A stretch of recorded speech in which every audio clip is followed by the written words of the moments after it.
In this video, I'll be doing CodeCraft-20 Division 2.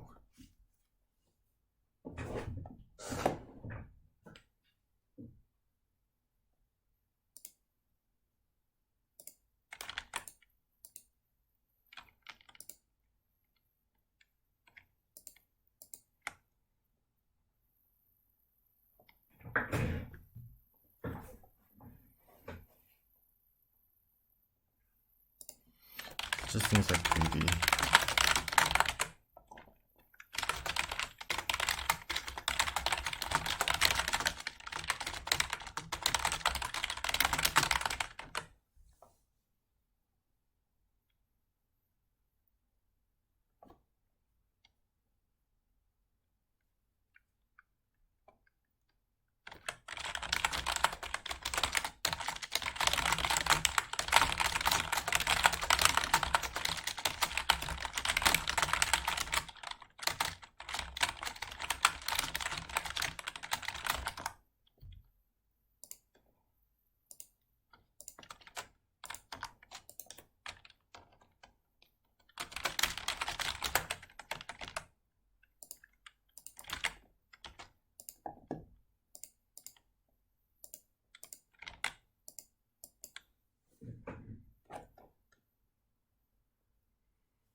Just trying to find the pattern here.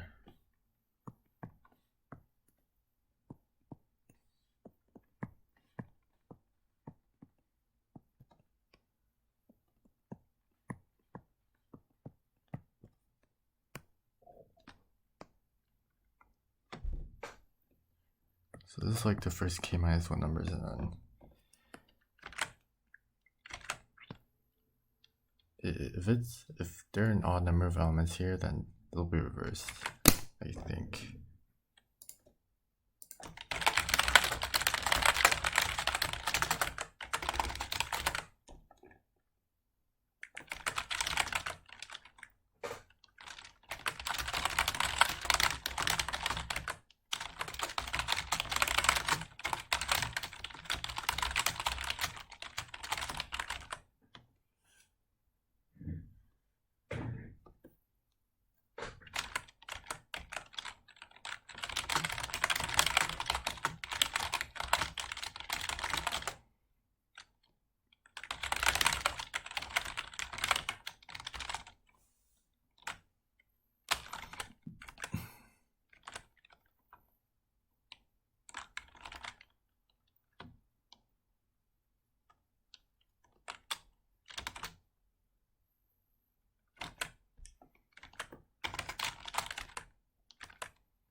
So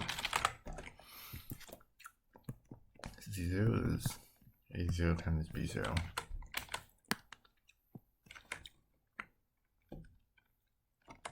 If this is divisible by P, then check C1, I guess, which is A1 B1 plus A0 B1.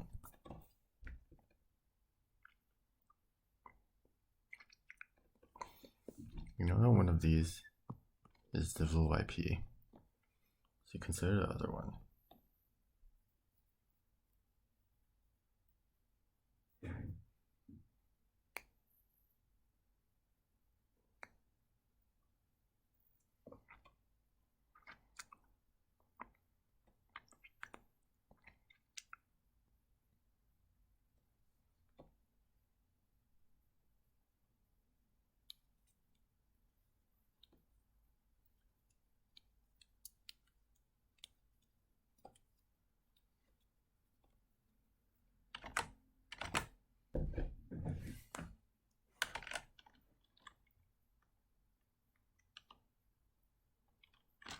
Wait, no, it's like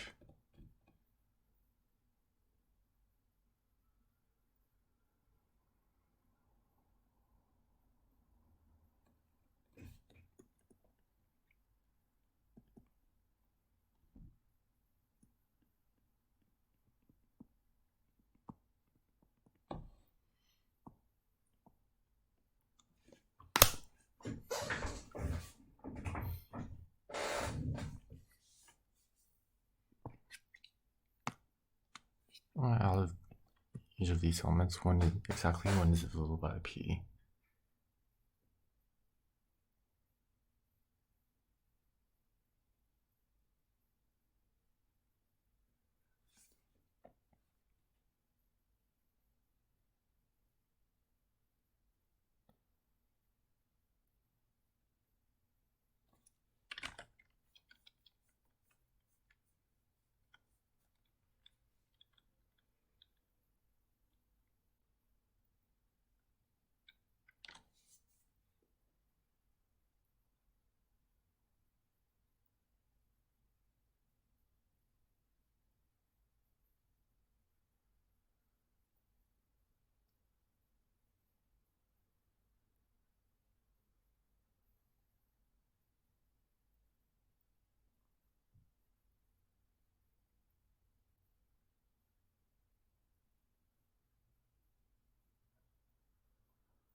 Let's just find the first and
I'm not exactly sure if this works, but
guys, that's probably it.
This just looks like bin mask DP.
might be easier.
Actually, I can do this with just one DP array.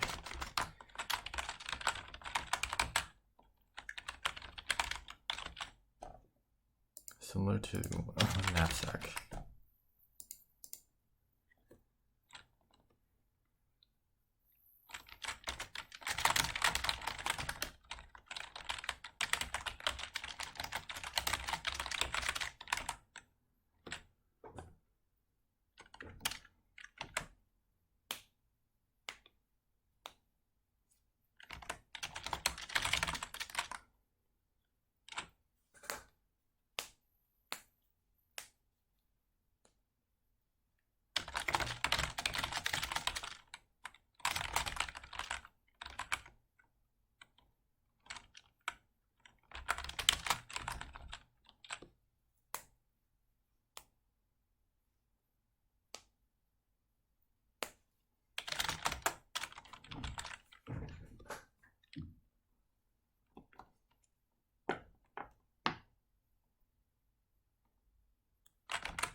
Wait, this...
Oh.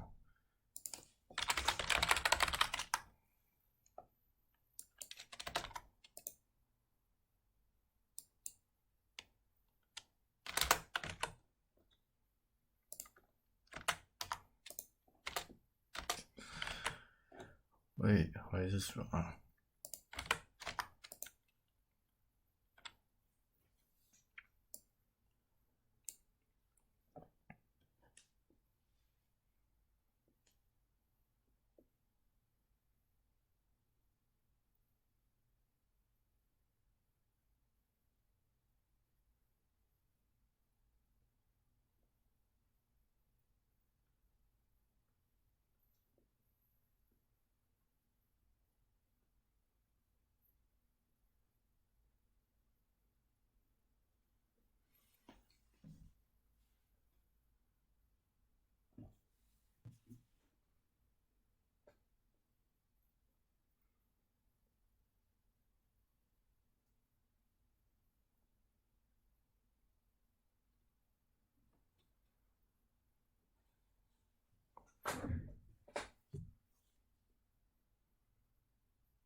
That's just a typo. I think this problem should not have taken me this long.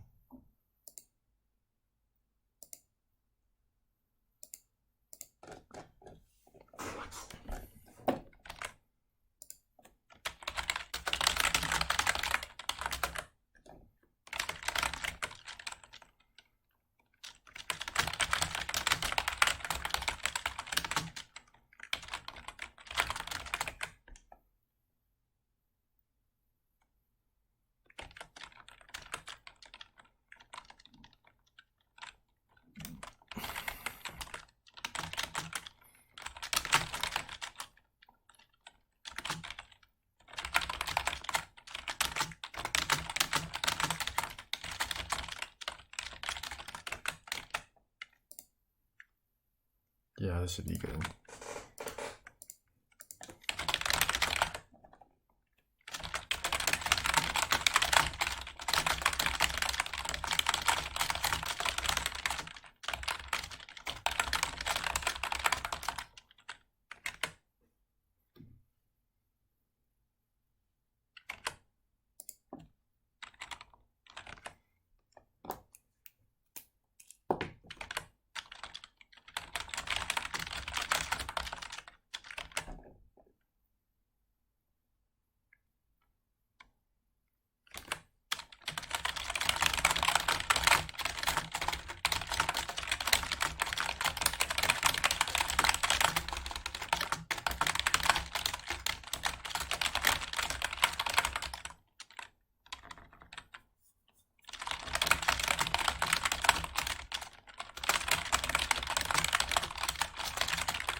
Seems that.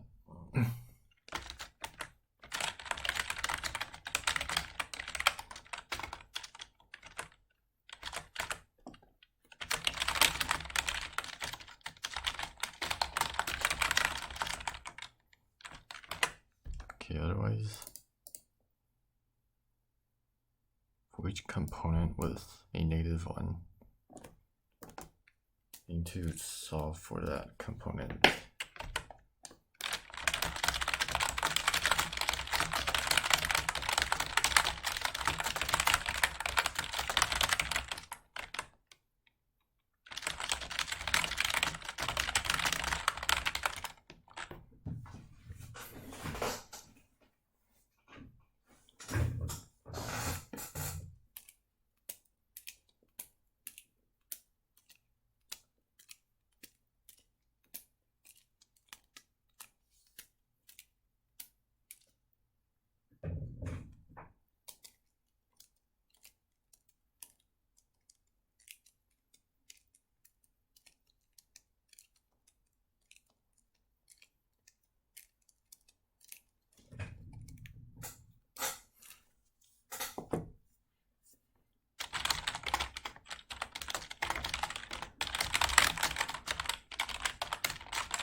Seems how we found the cycle.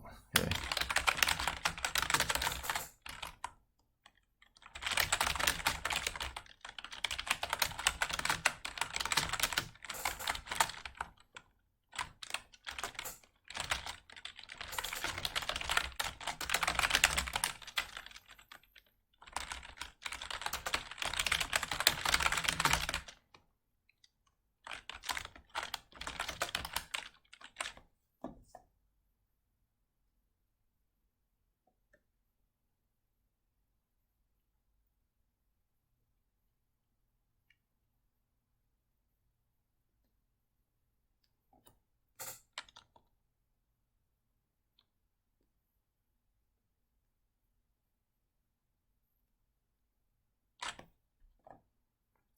And I just set the answer for this.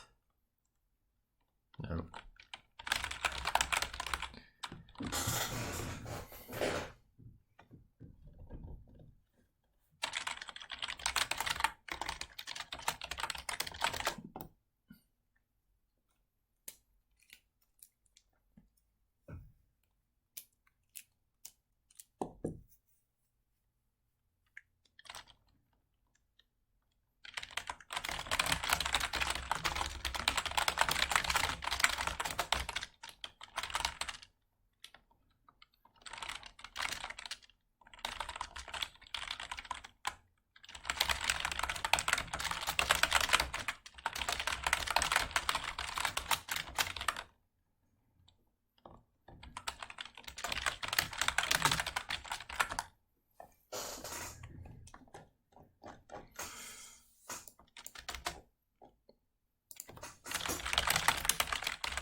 What?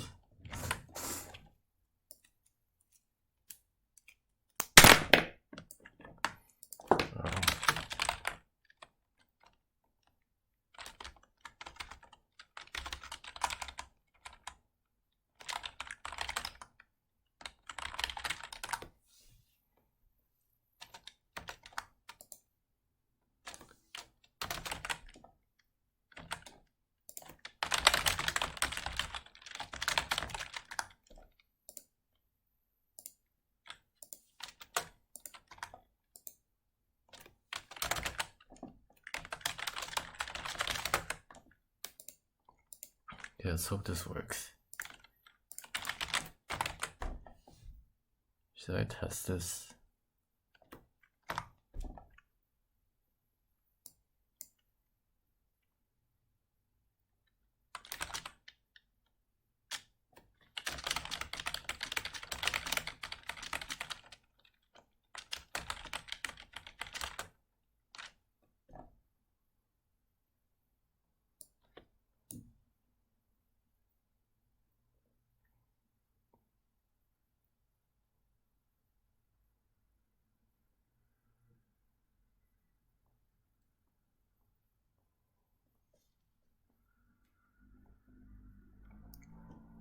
So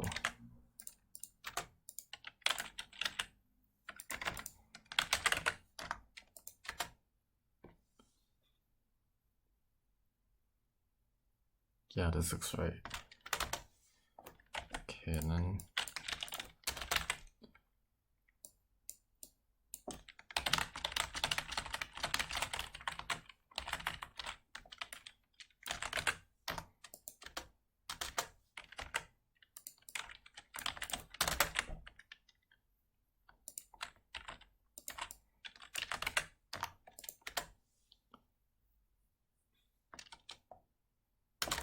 okay.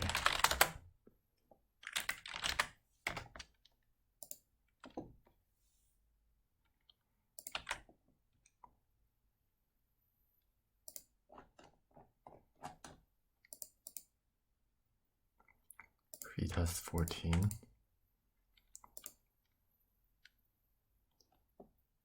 Oh no, what?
Wait, it doesn't need to be a cycle, there just need to be 2 nodes.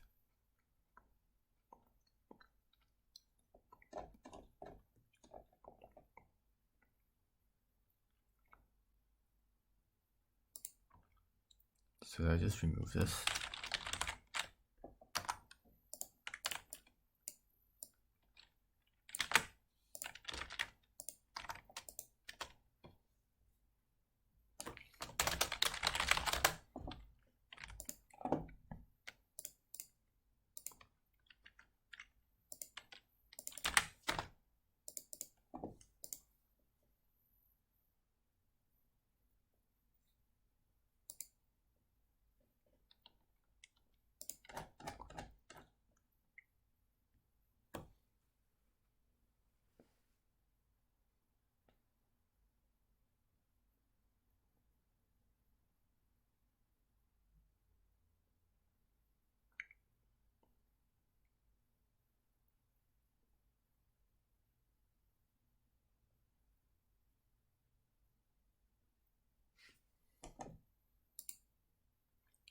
It's probably going to pass. I think. Okay. Good.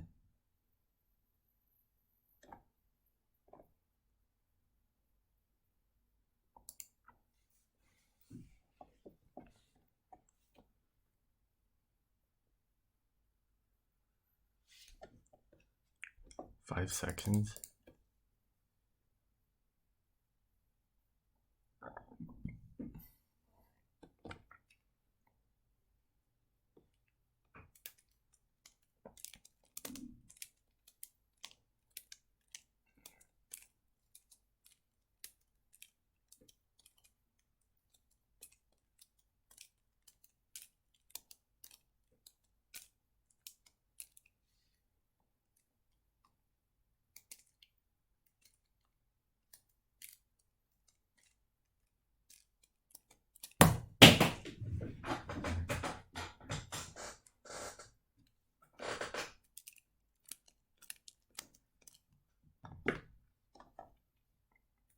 I think this is a segment tree.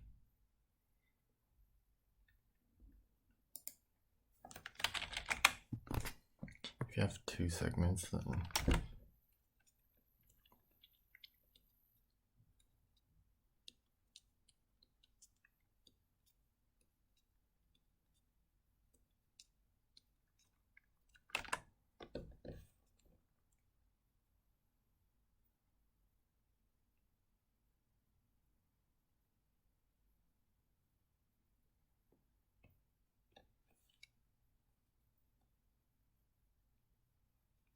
choose some random two people and then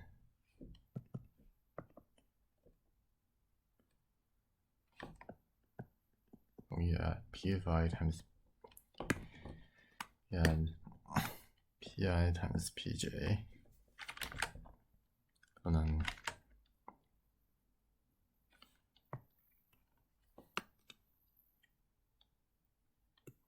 there are x1 elements here, x2,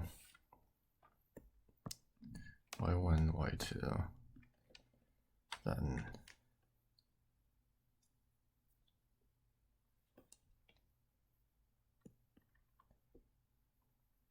divide this by 2 to the x2 minus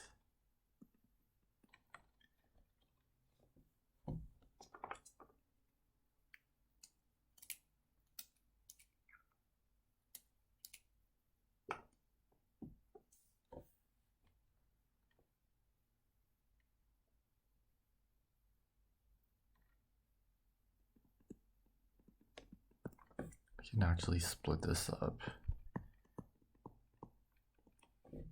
into two terms.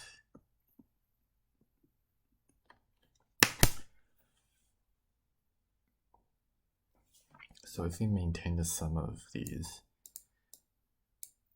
then we just have to multiply the sum of these to find the new expected value.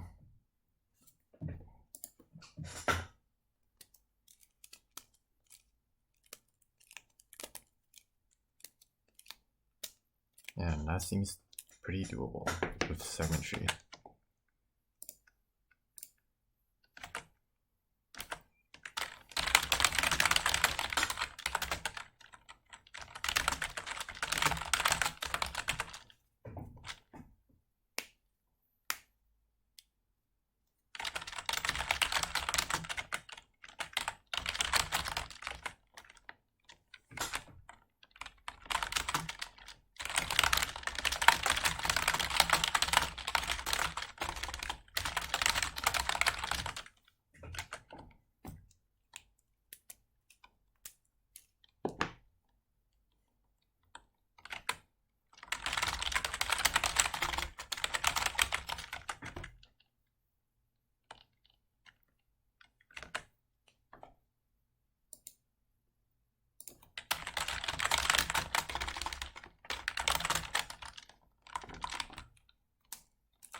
Wait, this is a really big segment tree.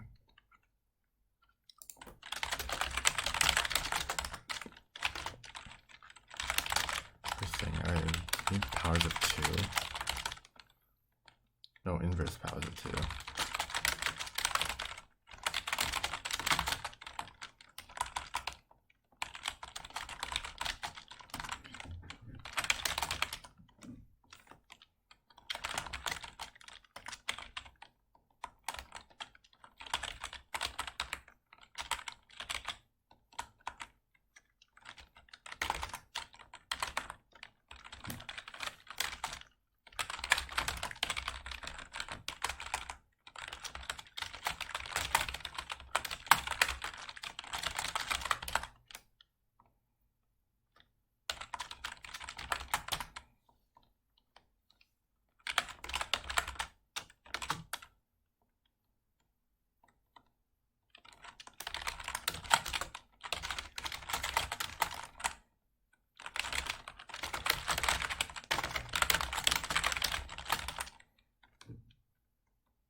Okay, then.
I feel like, okay.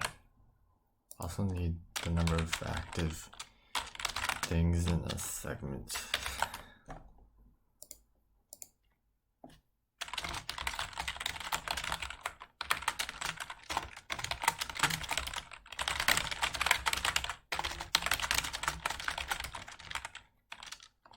Now I just need to implement the segment tree.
just need to combine them.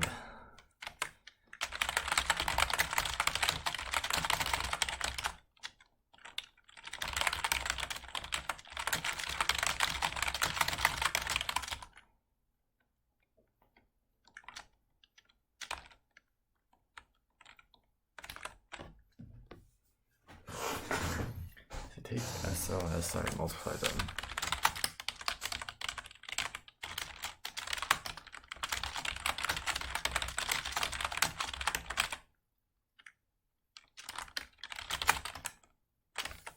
Okay.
Okay, good, it's working.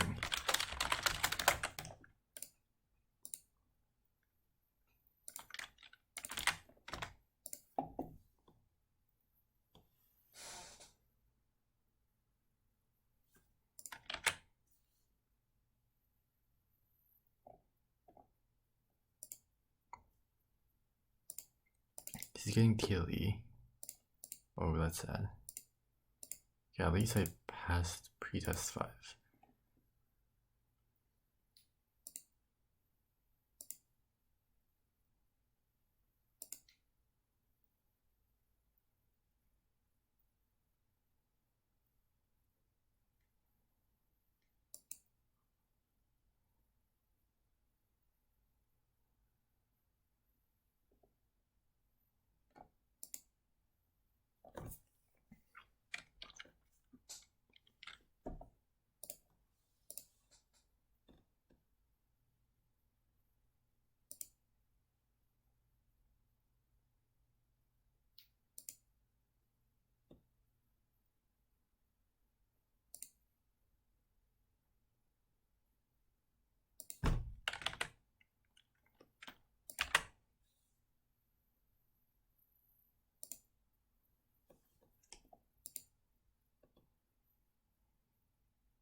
It's actually taking a long time.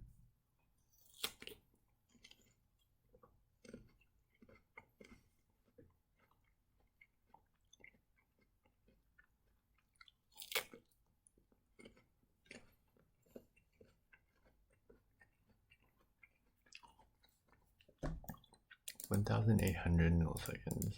I think this should be fine.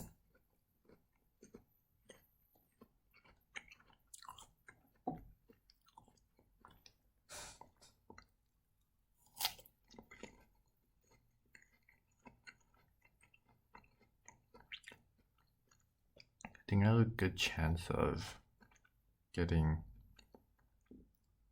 first. Depends on how fast the other people are solving this.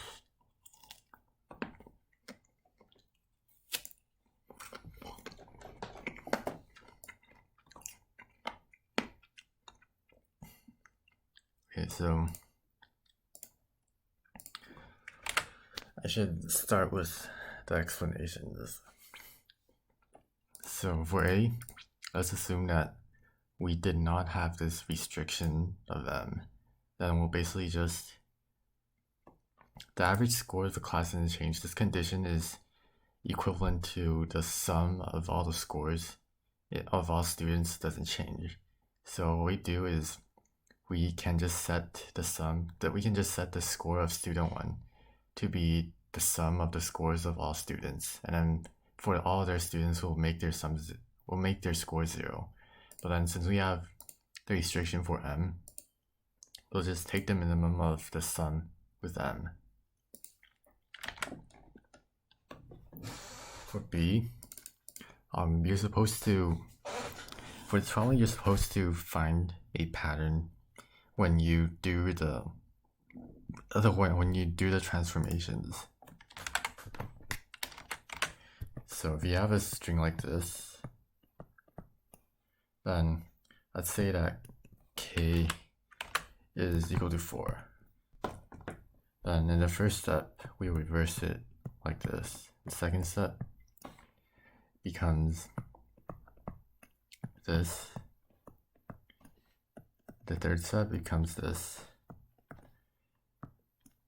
And finally it becomes this. So notice that this is the first k-1 elements, and then this happens to be the last n minus k-1 elements. So, and then we can see that like this subarray, this prefix of k-1, it reverses direction every time. So if this has an odd length, then that means that this should be reversed. So in my code over here, I basically start with, for k equals to 1, the string doesn't change at all. Then I try all of the other k. So in the end, we have this substring. At the beginning, we have this substring starting from the position k-1. And then in the end, we have the substring of the first k-1 characters. Then if the length of the suffix is odd, then that means we need to reverse the suffix here. Then we add t to u to find the final string. Then we check that with our answer.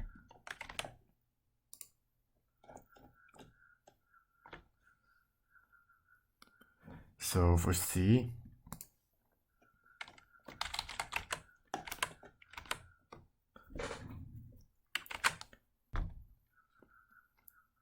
so let's say that A and B looks something like this still. The first two elements of A are divisible by P, and then the third element of A is not divisible by P. And then the first three elements of B are divisible by P, and then the fourth element is not. So this has, I'll write the index over here. I'll write the powers here. So what I do is I just take the first index where it's not divisible by P for A, and then just the index for B, and then the answer will just be equal to 2 plus 3, which is 5. Then this works because for a power of 5, you know that C of 5 is equal to A of 0, B of 5, plus A of 1, B of 4, plus A2, B3, plus A3, B2, plus A4, B1, plus A5, B0. And notice that A0, A1, these are both divisible by P, so this will be divisible by P. And then these B0 to B2 are all divisible by P. So these two parts are divisible by P, and only this product is this is the product of two coefficients which are not divisible by P. So this will not be divisible by P, and then we know that this entire sum is not divisible by p. So yeah, that's why this works. And I think that using this method, you also get those. Not only do you find a power which satisfies the condition, you also find the smallest one. I think it's the smallest one. So anyways, the code is pretty simple. You just input, and then you find the first one, which is not divisible by p for a and b, and you just add them up. For D, so first we should find the blocked zones. So a blocked zone, since a character stops there, like the cell should point to itself. So for example, the cell 1 1, it should at row 1 column 1, it should be 1 1 should be written on it because it's a blocked cell. So the first thing I do in my solution is I loop through the matrix and I find all of the blocked cells. And then I set the answer of the blocked cell to x. And then I find the other cells which go to the blocked cell. So for example, this is a blocked cell, and then I do a DFS to find other cells like this cell, which connect to this cell. So when I DFS, I go to this cell, and then I set the answer of this to point to the left. And same thing for here. This is a blocked cell. So when I DFS, I visit this cell, and I set the answer of this cell to the right. And then, yeah, DFS1 is here. So I just loop through all 4 neighbors. I make sure the index is in bound. And I also make sure that they have the same target. And then if the neighbor has already been visited before, then the answer will be set. So then we just continue. Otherwise, we set the answer equal to the corresponding character. And then we DFS on the neighbor. Okay, so then we loop through the cells again. And if there's a cell which is not -1, -1, but it doesn't have an answer, then that means that we can't reach the cell.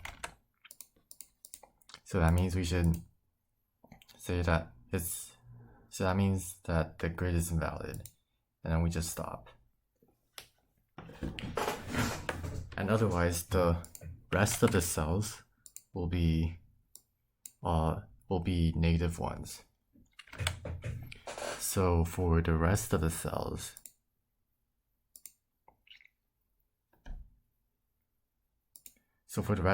what I do is I just do a DFS on one of the cells in the component, and then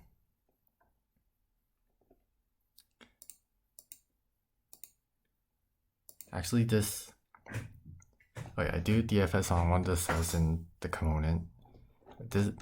Actually this DFS is unnecessary, but the basic idea is that as long as you have at least 2 nodes in a component, then you can form a cycle which points to each other. And then my DFS2 function checks if there are at least 2 nodes, but in a more complicated way. But anyways, so if there are less than 2 nodes, then we just return invalid. And otherwise, we choose any of the nodes in the component. Then we start a DFS from that cell. Oh, and also in the DFS2 function, when I find one of the nodes in the component, so like basically a cycle forms when in the DFS you visit a node again. That means you form a cycle. So if I figure out that, if I find that I visit a neighbor again, that means that this neighbor is part of the cycle. So I return the neighbor, and then I also set the answer of the neighbor. Then after I get the node from that cycle, I just do a DFS from it so that all nodes in this component will point to it. And lastly, I just output the answer.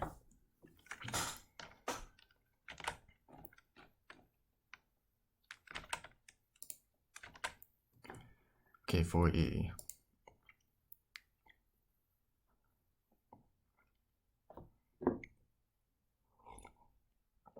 So first, if you look at the constraints, P is really small, so that means that it could be some bitmask DP solution.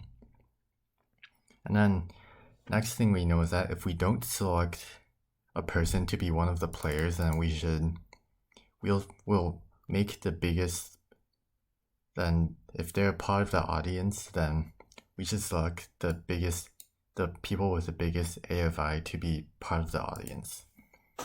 So what we'll do is we'll sort all the people by their values of A in decreasing order. And then we're going to do a DP. So in the DP, the states mean that we process the first DP I of J means we process the first I people, and then we covered the subset J of the positions. And how this DP works is, first I figure out how many people are part of the audience. So if I process I people and then J, and then we have a subset of J, then the people who are part of the audience will be I minus the number of elements in J, which is the pop count. And then if the number of people in the audience is smaller than K, that means we should add the current person into the audience. So we add the value of A, which is in here. And then we take the max of that. And then what we can do is we can also add the person I as a player. So for each position L, which is not in J, what we'll do is we'll try to add L to the subset of J, and then the total strength that we get from this is basically the strength of player I if he plays at position L. And then finally, we just output the answer, which is dp of n of the complete subset of all of the positions.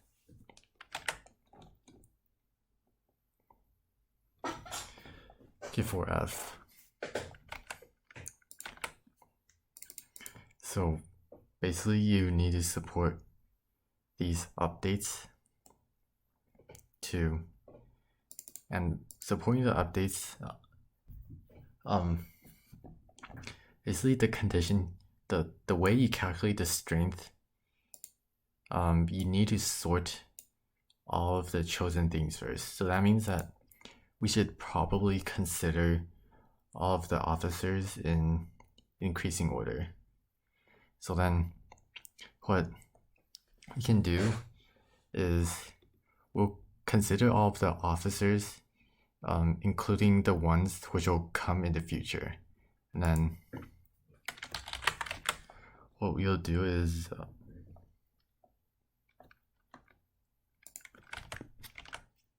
so for example, in the sample test case 2, here are the first 4 officers, and then we have 4 new officers. So we also add them like this. Okay, so I should be more clear about this. So let's say that maybe the initial state of the officers is like this, but then we still store the list of officers like this. You want to store them in a sorted order, because we store them in a sorted order in order to calculate the powers efficiently. So after that, So at the start, we only consider the first, we don't consider the queries, so these 4 officers will be active, which is represented by 1, and these 4 will be inactive. And then let's say that we set the first one equal to 5. So then the officer 3 just disappears. So what we do is we set this to 0 and we set this to 1. The second one is 1, so set this to 0 and then we update this to 1. Third one is 2, so we do the same thing to update, and then the last one is a 4, so we do the update. Okay, and then basically and then we'll try to use a segment tree in order to calculate. Now that we basically stored all of the officers into a single array, we'll try to use a segment tree in order to answer the updates efficiently. So in the segment tree, what we need to consider is when we have a left segment and we have a right segment and we need to somehow combine them. So we can use linearity of expectation for this. So maybe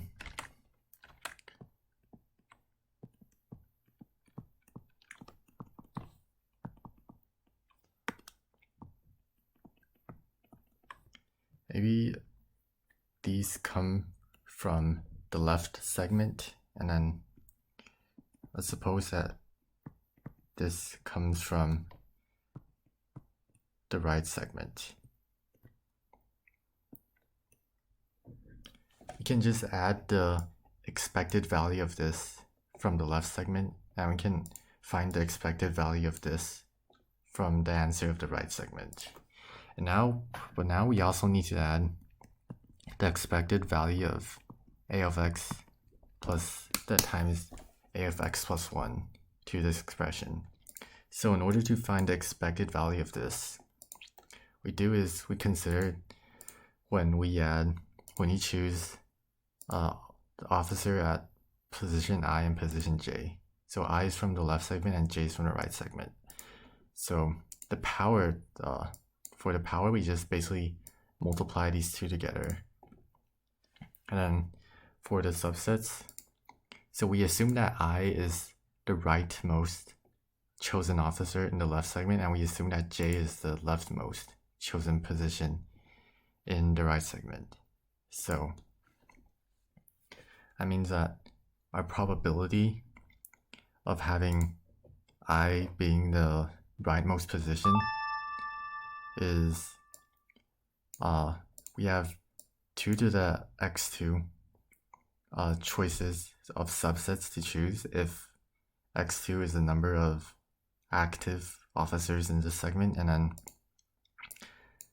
but then only 2 to the power of x, one of them have I as the rightmost position.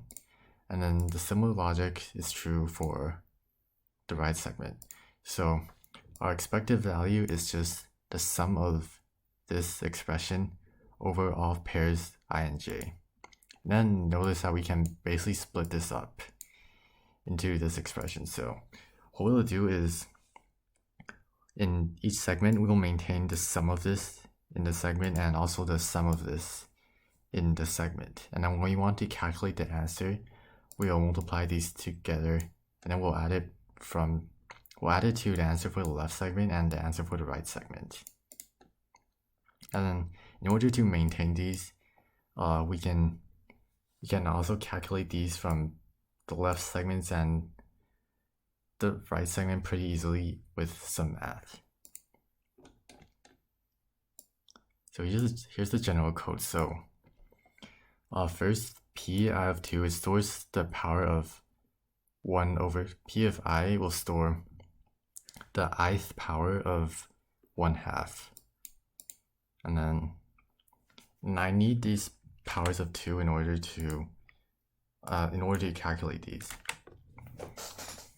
So then, and then the vector v will store the values of the officers that from the original array and from the queries. So first I stored v in order to form this array. And then at the start I set the first n officers to be active, which is 1.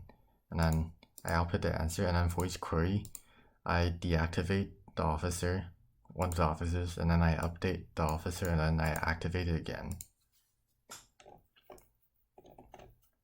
So then, okay, so for each node in the segment tree, C means the number of active officers in this segment, and the answer just basically means the answer for the officers in this segment, and SL means the sum of this, and SR means the sum of this. So when we want to update the answer for a single node, what we'll do is we'll just multiply the SL from the left segment with the SR of the right segment, and all of the other these values should be straightforward. Yeah. So I wonder if I'm still first or not. Okay, cool. I somehow did F really fast.